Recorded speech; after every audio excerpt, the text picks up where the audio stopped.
Hi, this is Sandra. And this is Amber, and we're your hosts of Health Research Together, a podcast exploring how patients, families, and communities work in partnership with clinicians, researchers, and policymakers to improve health research and healthcare.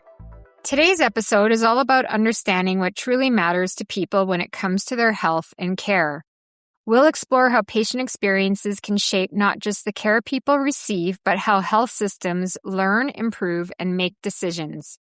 It's not just about listening, it's about involving patients in meaningful ways so their voices help guide what gets measured, what changes, and what impact that has in real life. In this episode, we're joined by 4 team members of the APERSU Patient Engagement Network. They're here today to share their views and experiences about patient-reported outcome measures, or PROMS for short. First, we are joined by Gloria Wilkinson, who is a retired registered nurse with over 25 years of experience volunteering in Alberta's health system. She continues to stay actively engaged through ongoing learning, including training with patient and community engagement research, also known as PACER. Living in a retirement community, Gloria brings a unique perspective shaped by daily connection with people of diverse abilities, keeping her closely attuned to the evolving needs of patients and caregivers. Then we have Darcy Duquette, who is a dedicated patient advocate and cancer survivor who brings lived experience and leadership to improving health systems across Alberta. He serves on numerous advisory committees and networks contributing to initiatives in patient engagement, emergency care, and quality improvement. Darcy's work has been recognized with the Queen Elizabeth II Platinum Jubilee Medal for his contributions to community and healthcare advocacy. We also have Simran Sidhu, who's a passionate advocate for inclusive, people-centered healthcare shaped by personal experiences as a caregiver supporting chronic health issues. He has expertise in community engagement and collaborative problem-solving, which helps ensure local perspectives guide health programs and decision-making. Simran has served on the Imagine Citizens Network, championing culturally responsive mental health supports, advocating for immigrant health equity, and incorporating these perspectives into policy solutions. And finally, we have Alison Saprovich, who brings a nursing background and a deep commitment to patient-centered care. As an end users lead for APERSU, she works across sectors and communities to bridge research and practice with a passion for ensuring patient perspectives and the data they share translate into meaningful improvements in healthcare. Together, they've been co-designing tools like a patient-friendly PROMS tip sheet and contributing to presentations, panels, and research planning efforts. Their work highlights how partnership and co-creation can make PROMS more relevant, accessible, and impactful. Alison, could you help us set the stage by defining what APERSU is and PROMS? It stands for Patient-Reported Outcome Measures. And essentially, they're reports that come directly from patients about their health and well-being in the form of standardized questionnaires or surveys. And so they capture things like quality of life, physical functioning, various symptoms, or other aspects of health from the patient's perspective. And so while they often look like surveys or questionnaires, they're so much more than that. They really complement clinical outcomes and healthcare utilization data by providing that insight into how patients are actually feeling and functioning in a systematic way. And so those support conversations between patients and clinicians. They help evaluate programs and services. They inform research, contribute to health system planning. And in many ways, they just ensure that healthcare decisions are informed not only by what matters to providers and the system, but what also matters to patients. And so APERSU, we're the Alberta PROMS and EQ5D Research and Support Unit. We were established in 2015 as really a partnership between Alberta Health Services and Alberta Health at the time. They were called, and Health Quality Alberta set up to promote and support the use of these tools, these PROMS, throughout the province. And so because our work spans so many different clinical settings and health conditions and populations, it was really tricky for us to really figure out how we could meaningfully incorporate patient partners or patient perspectives into our work. And so I think over the last kind of 5 years, more recently from 2015, patient engagement became increasingly recognized as kind of this essential piece of health research and healthcare improvement. And so with the guidance and support from the SPORE support unit, we created APERSU PEN, or the APERSU Patient Engagement Network. And so it was really bringing together experienced and well-trained patient partners from different communities to share their expertise and experience with PROMS to help just guide our work and promote that awareness and knowledge of PROMS through different patient communities. If I can say one thing, looking back, it's been just one of the most valuable things that we've done in the past 5 years in our research group. Thanks, Alison.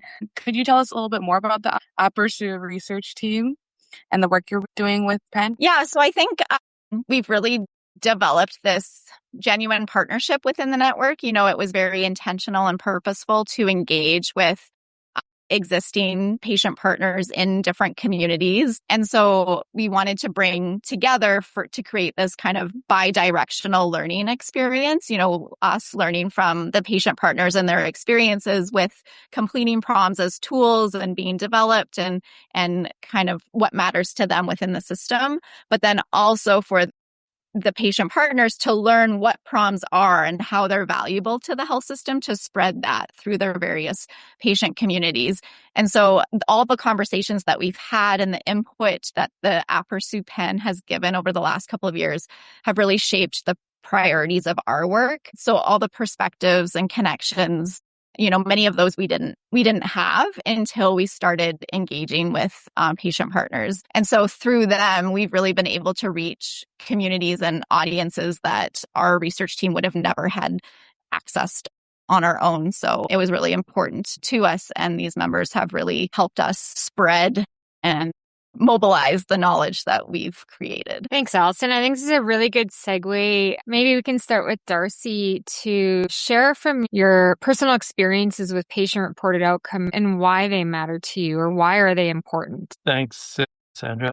My story starts out with my lived experience. I was going through chemo, and I had, I'm not sure if you met patients like this, but I had a bit of an attitude about being sick, and I would go in for my chemo session every 2 weeks, and when I get there, they'd hand me this 4-page survey and fill out all these multiple choice questions, and I would just had a bit of an attitude towards, like, why am I filling these out? What are you doing with this? And so I started playing around with it, put stuff on there that just answer willy-nilly on the questions, and then I'd put stuff on the bottom like, your internet doesn't work, because there was no open question. So I'd write on the bottom, your internet doesn't work. And every time I go back, I'd say, your internet still doesn't work. Just kind of the feeling that nobody was answering these questions or nobody was looking at this. And what was the point of filling it out? I think it's so necessary for us to explain to the patient why we're asking them to fill out these surveys. And as Alison explained, it's very important to provide this information. But I think my experience is nobody explained it to me. And so I was just willy-nilly filling this stuff out, not putting proper answers down until about 6 months after somebody said to me, yes, Darcy, we know the internet doesn't work at the cancer clinic. That was the first day I realized somebody actually was reading this information. And I completely changed my opinion and attitude towards it because somebody sat for 2 minutes and explained to me what they were doing. And then I got to listen to fine gentlemen about why we should fill out surveys. And ever since then, I've been filling out every survey I can. I would imagine that you each have your own unique personal experience around this. Gloria, if you want to share why patient-reported outcomes matter and why you think they're important. Well, they sure as heck do matter because, as Darcy mentioned, they had all these forms and of course, they were in professional terms. And as a retired RN, if I didn't understand them, I thought, who the heck can understand them? So I got myself involved straight away, trying to help use the kind of words that the rest of the patients would understand in order to become involved to make sure their outcomes improved. Currently, it was just a circle going around with these professional questions that led nowhere. And so I thought, well, I got to be part of this, because I can see where we do need some changes based on language that the average person would understand. Thanks, Gloria. And Simran, do you want to share your experiences and your thoughts around patient-reported outcome measures? Sure. My experience, it's in relation to my mom's diagnosis back when I was 12, so a few years ago now. But I think that the big thing back then was we would go in, and I would go in to the clinic with her as her translator. and try to figure out what the heck, these physicians and what these professionals were trying to get at. And just like Gloria had mentioned, the language that they were using oftentimes, I'm 12. I don't have that medical vocabulary or that medical literacy. So it was me, maybe pulling out a phone or trying to get in touch with one of the nurses or maybe someone at the front table just to ask what it meant. But I think the big thing for me was that, I was showing up to that clinic alone. And as a 12-year-old, obviously my mom's diagnosis was having a big impact on my own health as well, and my mental health and my anxiety, and not understanding, where this diagnosis was going to go and where this treatment was going to end up and what the end result was really going to be.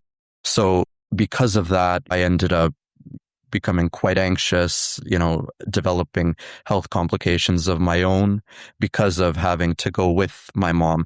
But along all of this, along that whole journey and along my mom's journey, there wasn't one time where I was asked about how I was doing. And so that really got to me. And I think, as a health system now in the year of 2026, we're obviously paying a lot more attention to family caregivers and individuals who are supporting the patient and trying to recognize this family unit.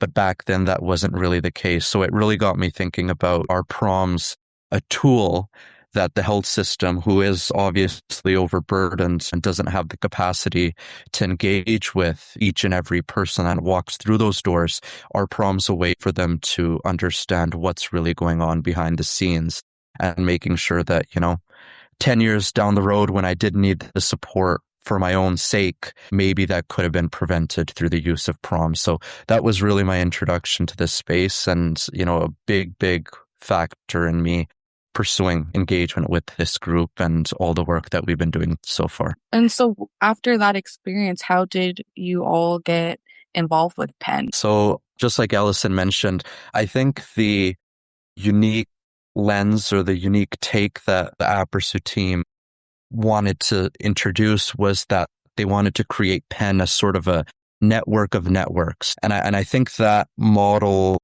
was quite new at that time, sort of this, how can we reach and make the greatest impact through the patient partners that exist within the province so far? And how can we connect and engage with the voices that are underrepresented through the membership of existing patient engagement networks? And so I was recruited through one of the already existing organizations that operate within Alberta. I think once it was shared with me that they're looking at PROMs and they're trying to understand how can we make sure that PROM measures are communicated to patients effectively and that patients understand what exactly PROMs are. I was all on board right away, just because of my own lived experience and recognizing that it was missed for me. And there was consequences because of that, and there was complications because of that. But hopefully, if the system is now recognizing that this is a conversation that we need to have, and it's an important conversation to have, that maybe, hopefully, I can contribute my 2 cents to make sure that maybe there's a kid just like me or an individual just like me who doesn't understand the health system or, is just sort of thrusted or thrown into it because of a diagnosis, and trying to navigate and figure it out and maybe hopefully something that the PEN network does or contributes to can make sure that that individual isn't dealing with the health system like I had to and sort of learning the ropes from the beginning. What network or organization were you part of when you got reached out to? I was part of Imagine Citizens Network. So we operate quite broad in a lot of health aspects already, but the main motive for Imagine Citizens is really, can patients, can caregivers influence the health system? And so I think it made sense for Allison to reach out to ICN, and I think she has done a terrific job of making sure that the model that we're using is innovative and, like I said, has an impact that is far-reaching into different communities that exist and operate within Alberta. Thanks, Simran. And Gloria, how about you? How did you get involved with the PEN? Well, I guess it came rather easily because I took the PACER course at U of C, and a number of people on this call were also part of that. And immediately you discover that there are networks, and then you just put your own name forward in the areas where you think you have something that can contribute. And so I became part of PEN and APERSU and about 10 others, and I love it all. That's great. How about you, Darcy? How did you hear about PEN? Maybe 6-7 years ago, I was invited to a conference, sport conference, and actually I saw Allison there with her poster. Is how I got involved in it. And I was very curious, and I probably asked her way too many questions, but it was the first time I've ever had a very clear explanation of what was going on with the PROMS.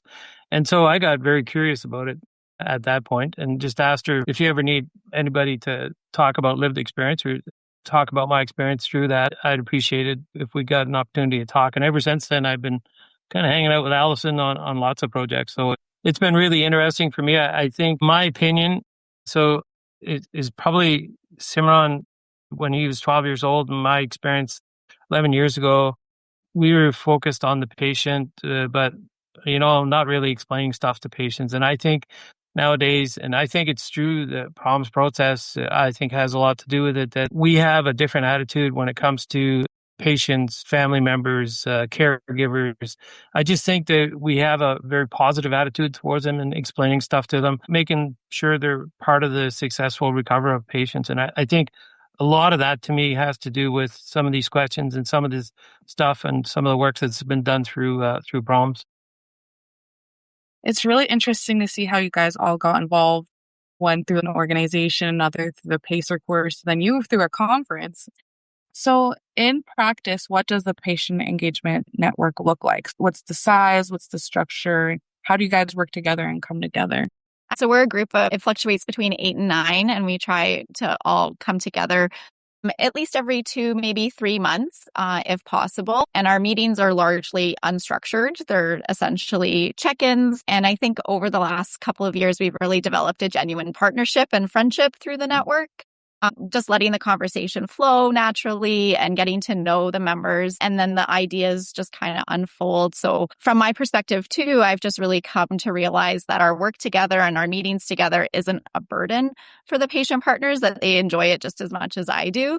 So there is no shortage of conversation. The key thing that Allison just referenced is that we all bring our other experiences on volunteer work to this meeting as well, share those ideas, and something new keeps coming out of it. It's absolutely amazing how our minds just keep crossing over and meshing together. I think the other thing I'll mention is I think we talk a lot about in the healthcare system about negative outcomes and negative stories about patients, but I think with SPORE, I find that with the PROMS side of it, is we talk about all kinds of stories, even those positive stories. And we talk about the positive stories because we want that shared with patients throughout the system. And I think that we sometimes have a gap in our healthcare system of sharing real positive information. So I think PROMS also brings out that aspect of the healthcare system. And that's something I think is very important. And if I could just add a little bit, and I think Allison is maybe being humble in respect to the space she provides for all of us, but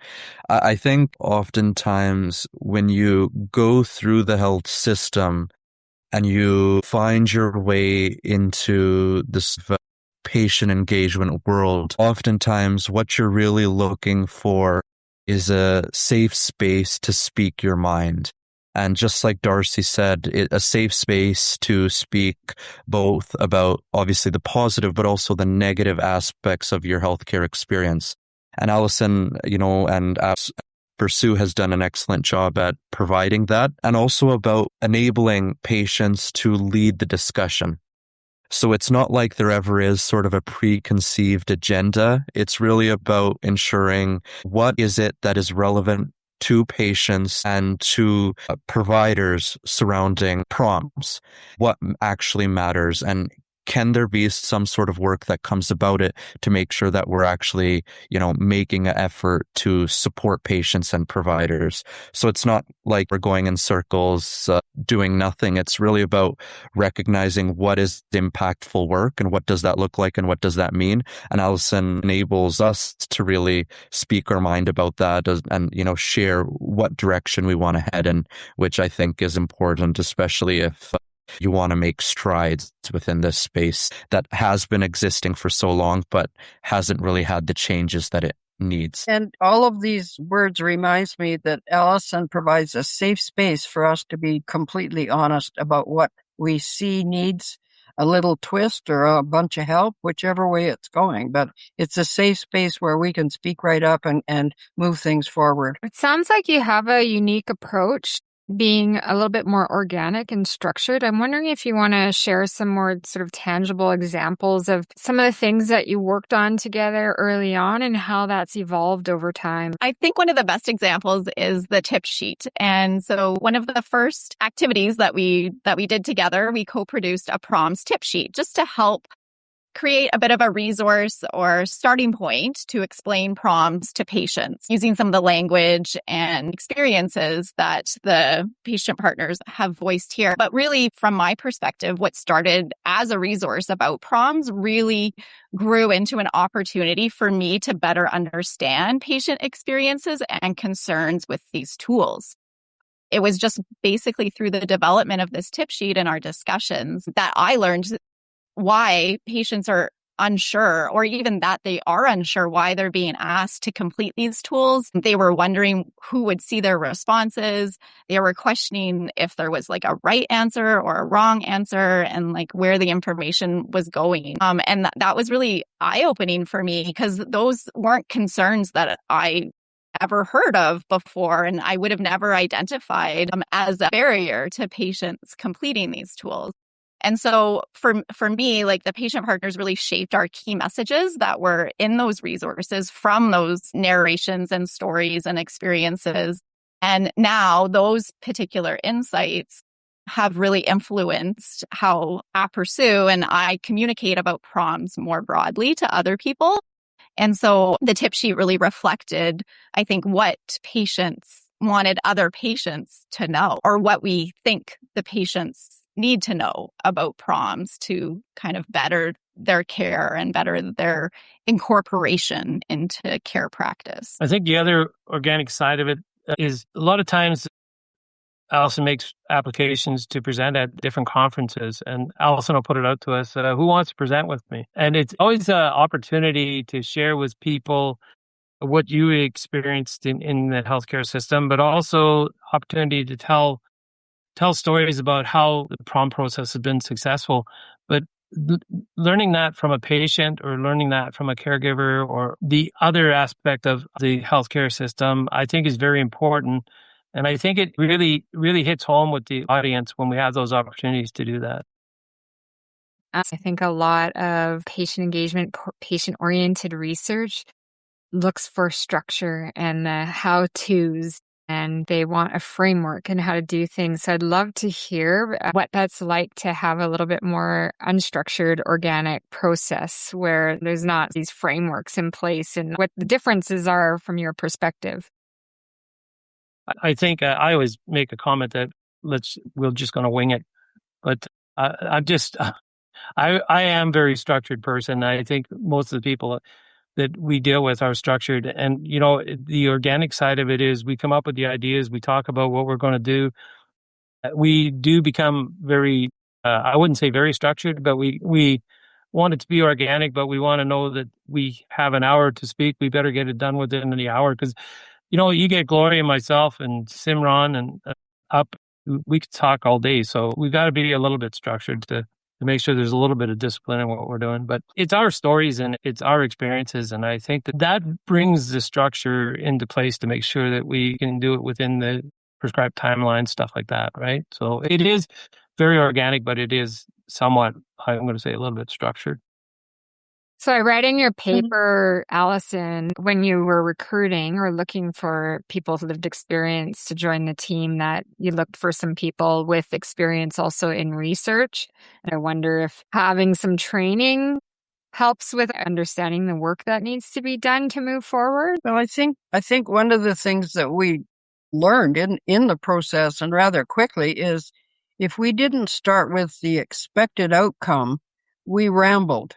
So if the expected outcome is to, I don't know, after knee surgery, be walking on two legs again, if you don't start with the expected outcome, you don't know the path to get there. And so it was easier to start with that statement and then back it up to fill in the blanks appropriately. I think just with us, we had never done patient engagement before. It was actually really intimidating. I felt like we were late to the table with patient engagement. And so I started, educating myself and connecting with the SPORE support unit more about learning how to do it. But I think the one thing I'd share to other people kind of in our position is really not to wait until you've figured it out perfectly, is you really just have to start and have conversations and just be a really genuine person. And I think when we came together as our research team and decided, what our side of the goal was, not necessarily what the goal of the network would be, but what we were looking to get out of it. And we knew that could be then shaped through other conversations and work within the network. But we really wanted to create this awareness. I think it was just a very broad goal of creating awareness of PROMS in patient communities. And who better to tell us how to do that than patients themselves? And so I think for me, it just came from a spot of listening. I just really wanted to listen carefully and treat the patient partners as equal contributors and build it together. And then those relationships and insights were just well worth that effort. And I knew it would be like a slow process. We wanted this to be a sustained network. We've already been around over 2 years with the same membership, which is amazing. And we've developed these deep relationships that are just totally worth it. Having said that, you go into a few meetings and you start having these conversations and listening, and then that really shapes the next steps. And so although it's unstructured and you have to be comfortable with that type of unstructured, I think it all still was funneling towards our main goal of building awareness or creating awareness of PROMS. What I'm hearing is that some of the organicness is to be open to the ideas that are coming from the Patient Engagement Network to then inform the work that you're going to tackle together. Rather than coming with preconceived ideas as an academic researcher and what you're trying to achieve, let's hear from people's lived experience, what their stories are, what they think would help to educate people or raise awareness around patient-reported outcome measures. And then what do we want to do to tackle that? And I do think, though, that to your point, Sandra, the research experience that all of the membership brought was valuable, because I think when you walk into rooms filled with health system leaders, individuals that run these large organizations, researchers of large academic institutions, they're quite rigid in their approach. And I think that's just natural of the health system, and how they operate, what they're willing to do, and how all of it sort of functions. So I think when you go into those spaces and you recognize the need to make an impact, you have to kind of go in understanding what the capability is of each of those individuals, and how do you really feed them the information and your lived experience and your story in a way that can make sure that they understand how to function within the rigidity of their health system, but also enable changes that can make a difference in the patient's and providers' lives. So I do think that has supported all of it. Patient experience helps keep it real, but just keeping it real will only go so far, because I think, and there's often this sort of analogy that I like to use. It's sort of this blue umbrella. And when you go into a conference and you listen to patient providers, and their stories, they can be emotional, they can be, distressing. And these are often, the most vulnerable times for those individuals. And everyone sort of has this blue umbrella over their heads. And as you sort of leave the conference, that blue umbrella diminishes slowly and slowly. For some individuals, it stays longer because maybe they have more of a personal connection to that story. So they're motivated and, maybe they feel more willing to go back into where they operate and where they function and to take that story and maybe make a difference. But I think if we want to make sure that blue umbrella stays over the heads of those health leaders a little bit longer so they can actually do something with those stories, we need to make sure we understand how they actually are able to operate and function. And hence that research, knowledge, and that education piece has been very helpful, I think, as a group in understanding where the other side of the equation functions and how they think about things. I think this is a great segue to talk about the impacts that you've seen from working together and from this work, what impacts you've seen on research, practice, and just overall the patient experience. One thing that I've really noticed is we created that worksheet that Alison spoke about. And I think for me, it was very much an eye-opener for a lot of people. We were at a conference in Edmonton, and a lot of people would pick up the sheet and they'd look at it and then they'd come back and ask us questions about it because they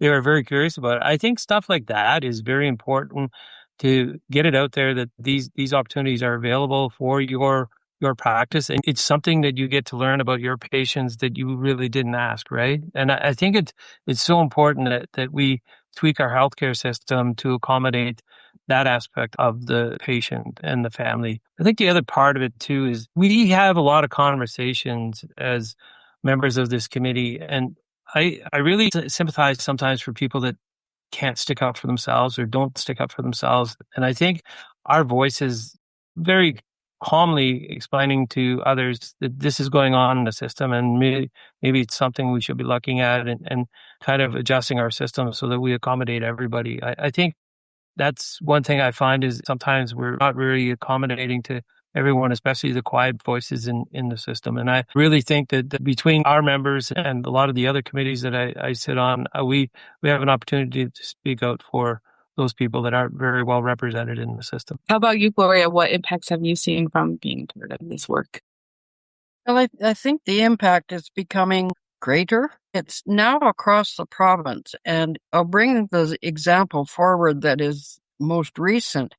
The government, in its wisdom, chose to have 4 entities of government for health. Well, there's only one patient. And so even under those 4 entities, those of us who are patient volunteers are being asked to be part of those 4 different entities of health. So I think even the government has begun to recognize how important that patient voice is in making sure patients have better outcomes than they would have otherwise. So it's very encouraging that our voices over these number of years have now become what I say standard at all sorts of levels. And thank goodness for that. And there are 80 some of us across the province who maintain ourselves in the volunteer network to make sure those voices continue. So it has become integral to the health system. Thank goodness. I think it's the space that's been created for patients and lived experience to have a voice. And I think in relation to PROMS, it's really since back when I was 12 years old, the conversations were around PROMS as a technical measurement topic. I've seen that even through my own education. And I think the greatest shift or movement has been to now have conversation around the communication, the patient priorities, and what happens after someone reports a concern. And I like to acknowledge that maybe a little bit of that is because of the conversations and because of the work that our network has been doing. But I think it's in whole to the system that, when you bring patients into those tables or onto those seats at the table and you allow them to speak their voice and their experience, that you're going to get the realistic side of the health system. And for PROMS, that's really about those things that matter, which are communication, like Darcy said, making sure that patients understand what happens with the data they provide, and really that large shift around PROMS from this technical thing that the health system deals with, but now looking at it as a way that patients can provide their voice in a health system that's overburdened. So I think it's really that shift. Yeah, again, building on what's been said from our side of it, it's really honoring the data that the patients provide. They provide a valuable source of information that we can use in so many different ways. And so I've seen these like aha moments when coming from the patients themselves or the patient partners themselves, explaining PROMS, other people suddenly understanding their value from the patient's perspective. And so our patient partners are just such effective messengers because they can speak from this lived experience in a way that just is powerful in connection. They've influenced how so many different types of people think about PROMS, and it's really challenged us to focus not only on the collection of the data, which we can sometimes just tunnel vision as researchers or as health system leaders, just getting through data collection, but we have seen firsthand now the benefit that ensuring patients understand why the data is being asked or why the questions matter, and how that information can be used to improve care, not only for themselves, but for other patients. And so through talking in various discussions with patient partners, that patients don't mind filling out 67 questions as long as the data is going to be used for improvement. So we try to narrow it down to 5. We try to narrow it down to, just a few important ones, and then working together with the patients to identify which ones are important. It's just always thinking upstream that way. Are you looking to measure the work that's being done in PEN? No, that's really tricky to do because there's so many different types. I wish we could measure impact like that, but we go mainly on just how now in certain audiences, I don't even have to explain what PROMs are.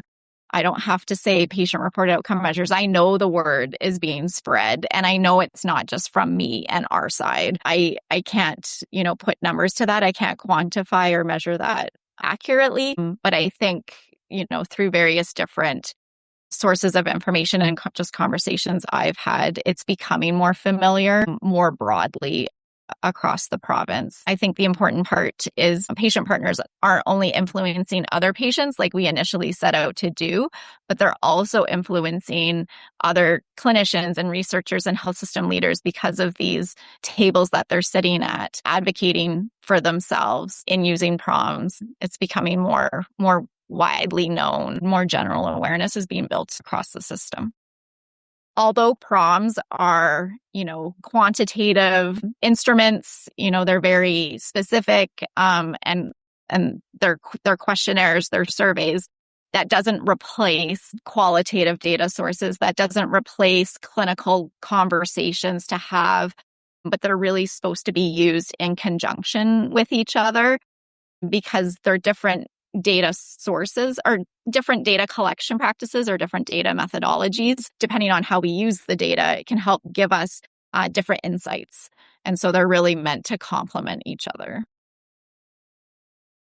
I think this is all very helpful for our listeners to learn more about PROMS. So hopefully we're getting it out there even more so at a broader audience. So what's next for you and your work together? Looking ahead, what are you tackling? What's coming up? I think we're looking to make sure that the PEN tip sheet has the furthest reach that it can. And so really making sure that our dissemination approaches are far and wide reaching. But I think, we've also been working and thinking about how do we connect more directly with patients in ways that are accessible to them. And so we've been working on a video, which I think is soon to be coming around PROMS and explaining PROMS to patients in very clear and accessible language. And so I think going back to my story and really wrapping this all back to that, it's about making things comprehensible to the patient, and all of the work that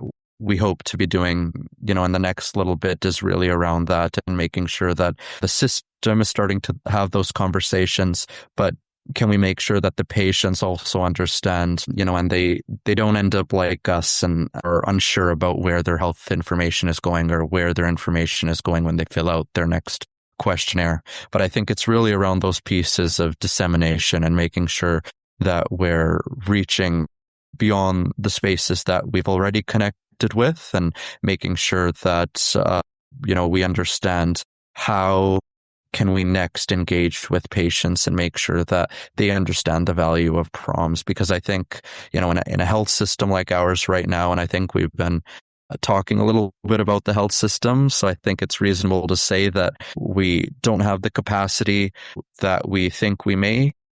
And I think PROMS are an excellent way or an excellent tool, just in conjunction with other forms of communication, to make sure that we're actually allowing patients and families to voice their concerns. I think one of the things that I've learned, and this whole team has been spreading and under Allison and everybody else, is that research is no longer research in a piece of paper in a library. It's become a practical tool. So every person across the province is learning how to make use of the PROMS as a tool, not just as a piece of paper to read. And the more people do that, the better the outcomes. I think if you look at the future where we're going, so Simran and I sit on different committees together with Citizens, the Regional Advisory Council, SPORE, and Gloria and I sit on numerous councils together or committees together. And I'll be quite honest with you, I keep joining committees and getting involved with different committees. And probably one of the biggest discussions I have in those committees is getting the information about the patient.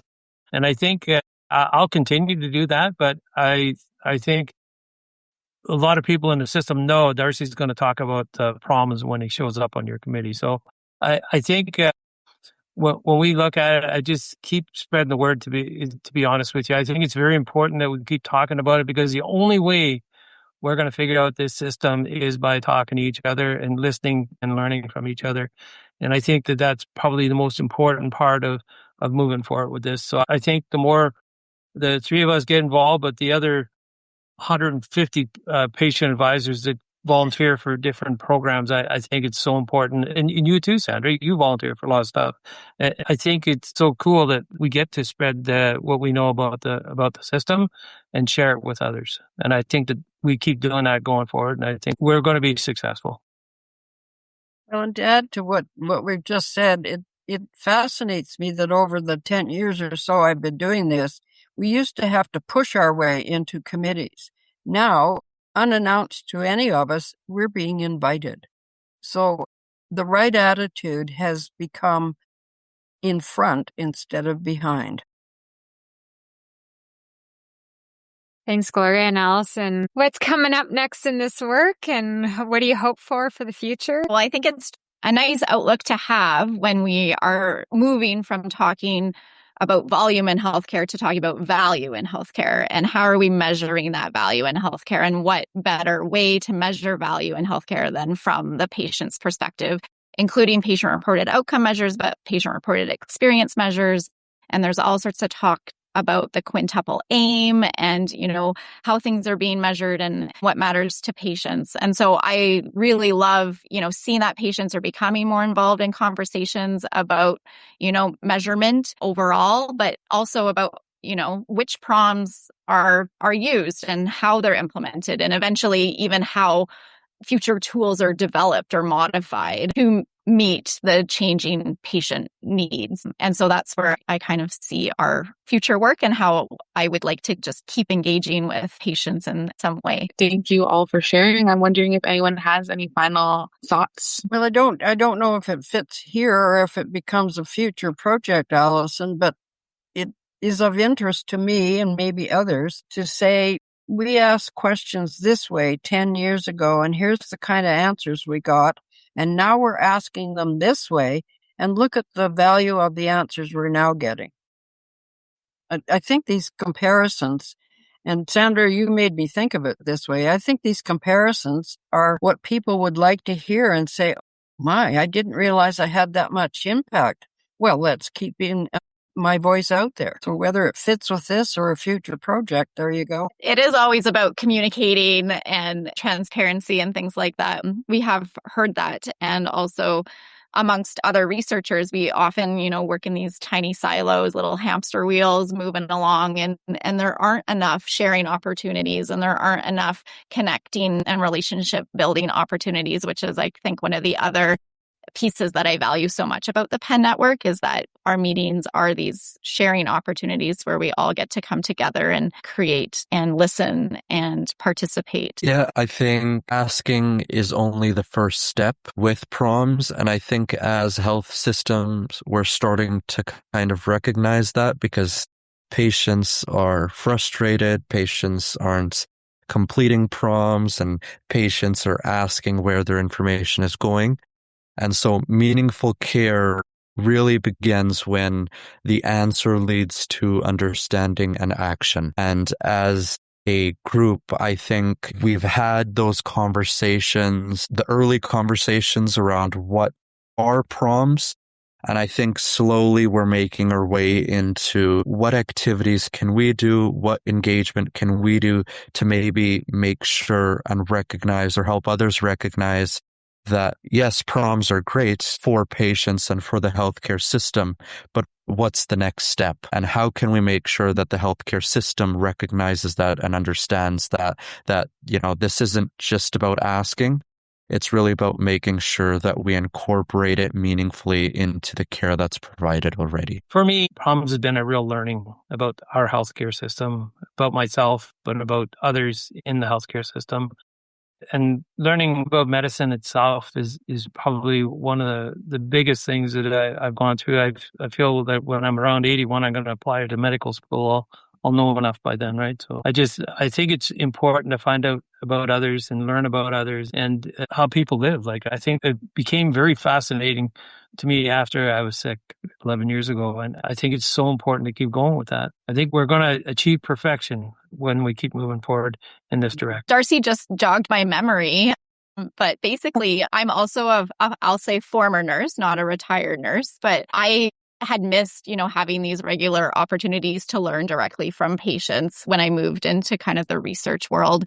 And so this work has really brought that back in a different way. And so now I really have the privilege of partnering with patients and still hearing their stories and experiences. But then I also have the privilege to use those to improve healthcare and improve patient experience on a different scale. So that's why I've found this so rewarding in the last couple of years, and I've really enjoyed it and enjoyed working with the patient partners. Allison, not to correct you, but nurses never retired, just so you know. And my 89-year-old mother was very adamant that she was a nurse when I was sick in the hospital. So you'll never retire. Gloria is still a nurse. So yeah, as a matter of fact, it's a side story for everybody. Now that I live in a seniors living residence, I'm called upon every day by other residents and everybody else. So I'm remembering more nursing than ever because I keep having these questions come to me. So you're right. Once a nurse, always a nurse.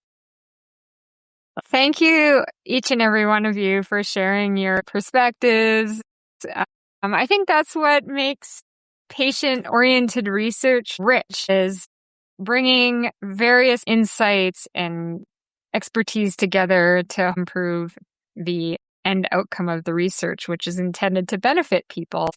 So thank you so much for being here today. Thank you for joining us in Health Research Together, brought to you by the Alberta Spore Support Unit Patient Engagement Team. If you enjoyed this episode, please subscribe, share, or leave a comment. Until next time, let's keep working together to build better health research and healthcare for everyone.